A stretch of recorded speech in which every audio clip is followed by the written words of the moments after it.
Hello, thanks for tuning in. It's Stuart here, classical record collector.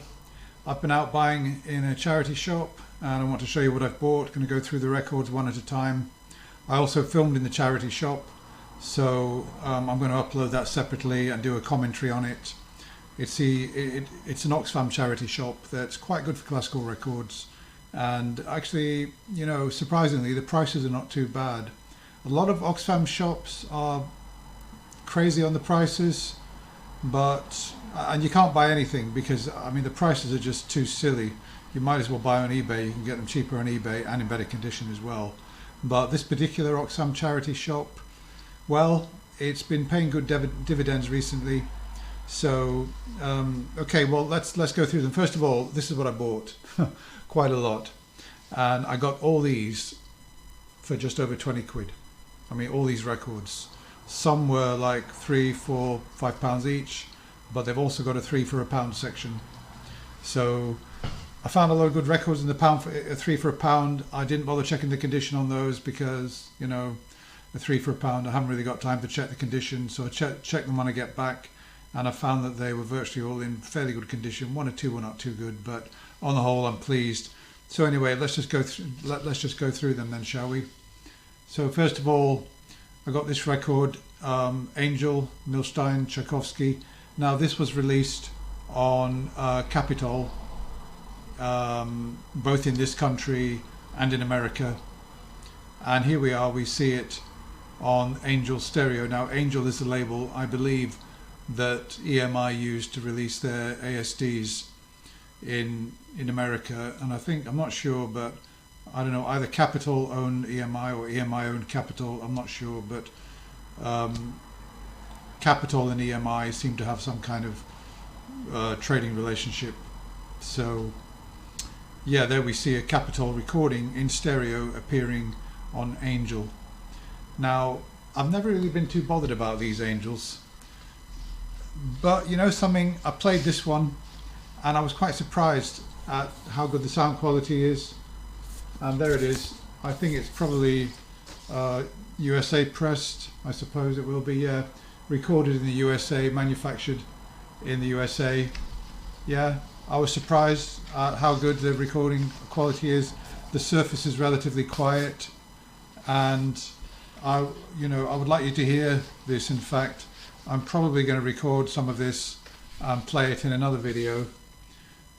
It's the cadenza comes off really well on this when Milstein is just playing on his own with no orchestra behind him. The cadenza is really pretty good. I'm not saying up to Decca's highest quality, but quite reasonable actually. So yeah, I'm pleased with that. It's in really good condition as well, and I got that for £3, which is a bargain because I know full well that is worth more than £3, definitely. Okay, well this is one of the ones with three for a pound, the Julian Bream Consort, fantasies, airs and dances. Well, it's not really worth money, but it's a lovely record to have. I've listened to one side of it already, and it's a very nice record.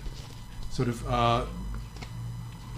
pieces of music, court music from the time of Henry VIII and Elizabeth I, that kind of thing.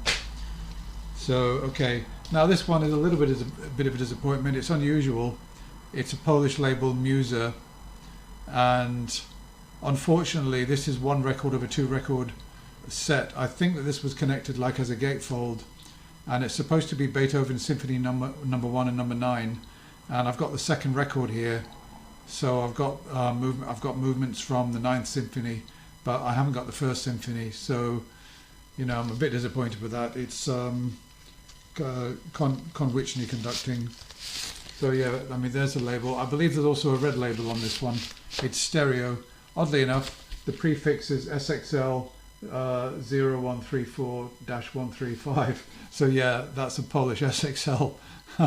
Yeah, well anyway, I'll keep it, of course. That cost me, wait a minute. Yeah, I paid £1 for that. I probably wouldn't have bought it if I'd known, that I should have really inspected it more closely. But well, I don't know, £1 for Beethoven's 9th Symphony minus the 1st movement. I suppose I can't really complain too much. Okay, here's a Jubilee. This is a 3 for a pound, Overtures of Old Vienna with Boskovsky. This is another 3. This is one I had to take because in multiples of 3, yeah, they're 50 pence each or 3 for £1, and he counted them up, and I was one short of a multiple of 3, and I just went and grabbed something, and I grabbed this. The jacket's in terrible condition. Chung, Lalo, and Sanson's violin concertos, and the condition doesn't look brilliant, to be honest with you. But well, I mean, as it was effectively, I just went and grabbed it, and I could have just left it, but I thought, well, I might as well have it. Now, this is one that was there last time that I didn't buy, that I regretted not buying. Bruckner's Symphony No. 3, Karajan Digital. Now, last time I went, it was £5. It's been knocked down to 3. I didn't realise that they reduced items. Last time I was in there was about a month ago. This was £5. I didn't buy it, and I was going to come back and buy it for £5, but I saw it for 3. There was another record there that somebody criticised me for not taking. I think it was the Albenberg String Quartet playing Schubert, and it was on a DMM EMI. It was £4. Somebody was aghast that I'd left that behind. I was going to go back and buy that, but it wasn't there, so I missed out there, didn't I? Okay, so we've got Mendelssohn, we've got the great concerto, and then we've got one of his earlier concertos, and that's a Dutch pressing, and I paid £3 for that, which, you know, I think I've already got it actually, but I thought I might as well have it. This is a bit of an oddball record. It's Harmonia Mundi, that's a DMM, and what is it exactly? It's a consort of music, Emma Kirkby and Anthony Rulli, and it's music of der Zeit von 1573-1603, so music of the something. Those of you who speak German can tell me what that means. There it is. I don't know if you can see it. You can translate that for me. Okay, well, I suppose it's music from that period, 1573 to 1603. We've got Gabrielli, Carlo Leighton, Philippe de Monte, and Jacopo Peters. That sounds Dutch, so I'm not familiar with any of those really, except for Gabrielli. And looks like a nice record though. It's got Emma Kirkby on it, and Baroque Brass of London. Yeah, it looks like a good record. It says here on the back, EMI, pressed in Germany by EMI Electrola, and it's a DMM, and it's on Harmonia Mundi, so that's really kind of weird. Yeah, there's the label, the gold Harmonia Mundi label, but that was a 3 for £1, and it's got all the lyrics in it and everything, and I mean, what can you say? I mean, I feel really almost blessed that we record collectors can pick up records like this at that kind of price, and they're just like gold to us, you know, unless you're somebody who's just buying them to flip, which, you know, I do try to flip some to pay for my hobby, but, you know, I am primarily a collector, which I always was. Before I started dealing, I was a collector for several years. Okay, here we are. We got Bach, Goldberg Variations, Andras Schiff, and that is a gatefold. As you can see, that's a gatefold, and £3 for that. I think that's an absolute bargain for that price. It's a Dutch pressing, it's digital, and that is fabulous. I'm surprised they didn't price that higher, I really am. But it just shows that particular Oxfam is kind of improving it as a source. Here we are, we've got Paganini, we've got Accardo, and some of you very kindly pointed out that Accardo on Philips is fetching big money with some of the releases like the Four Seasons. On DG not so much, but yeah, those Philips records are certainly worth looking out for. And I think the reason for that is when he recorded on Philips, it was well into the digital era. They didn't make so many, and consequently they've got some rarity value to them. So, but I would think that this is on the DGs we've got Accardo in better form, because he made them in the 70s when he was probably you know, younger and playing at his absolute zenith. So yeah, the great Paganini Violin Concerto No. 1, absolutely mind-blowing composition that is. I mean, if you haven't listened to it, it's the best of them. There are five, I think, violin concertos. Paganini, and this is the, I think this is the best of them. It's absolutely amazing concerto. And what have we got next? Okay, we've got this, which is what? Dalla Piccola, Busoni and Wolpe. You know, okay, Busoni I've heard of. He's a pianist and he was also a composer. It's on Argo. They often put out quite unusual music. And we've got some interesting pictures here. It's a gatefold, of course. It's one record. There it is. And yeah, well, what can I say? English Chamber Orchestra with conducted by Frederic Prausnitz. Never heard of him. So that was published in 1975. Never seen that record, and I bought that for £3 for £1. That's crazy, isn't it? I mean, that is absolute lunacy. I mean, what can I say? I feel sorry for you guys who are stuck out in like Australia or, you know, parts of America where there are absolutely not even any thrift stores where you can go into and, you know, buy records. And I mean, I live in a part of the country here in the UK where we seem to be awash with, you know, classical records. But I do get around a lot, I must say. I do get around a lot. So that's why I pick up so many. Okay, another £3 for £1. Don Giovanni. Furtwängler. This should be good. Yep, Furtwängler, I believe, made a film performance of Don Giovanni, the legendary great Furtwängler. And you're going to listen to any of his recordings of Mozart and Beethoven and others, but particularly Mozart and Beethoven. And I'm looking forward to hearing that. Yeah, that's just the highlights, of course. That's all right. Oh, it's a gatefold. Yeah, it's a gatefold. And Schwarzkopf is singing Donna Elvira. So as she has done quite often, that's Vienna. So yeah, looking forward to that. This series I've had many times. Great singers of it's a sort of melodia type of great singers of the past kind of thing. And this is well, actually I can actually read Russian script, believe it or not. That's Zara Dolukhanova. Zara Dolukhanova, mezzo soprano. Yeah. So I mean, why can I read Russian script? Well, I was married to a Russian for 19 years. That's one good reason, and I lived in Russia for a year. So yeah, I had to learn some of the language. So it stood me in good stead for melodias because I can read, you know, I can read the Russian. Yeah. So this was recorded when. Let's have a look. These melodias are really good because they give you all the information. Let's see when it was recorded. 1980.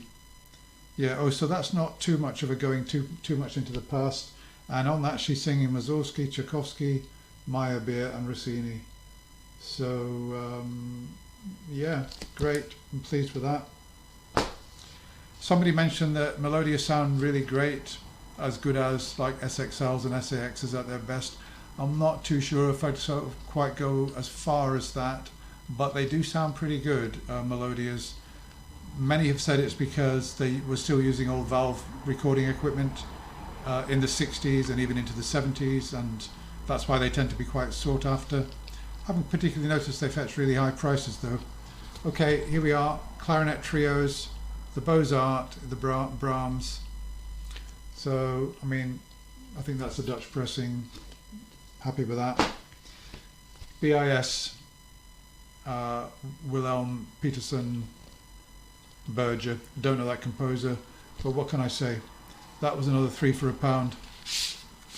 I've got no idea why they're pricing records, why they put these into the £3 for £1 section.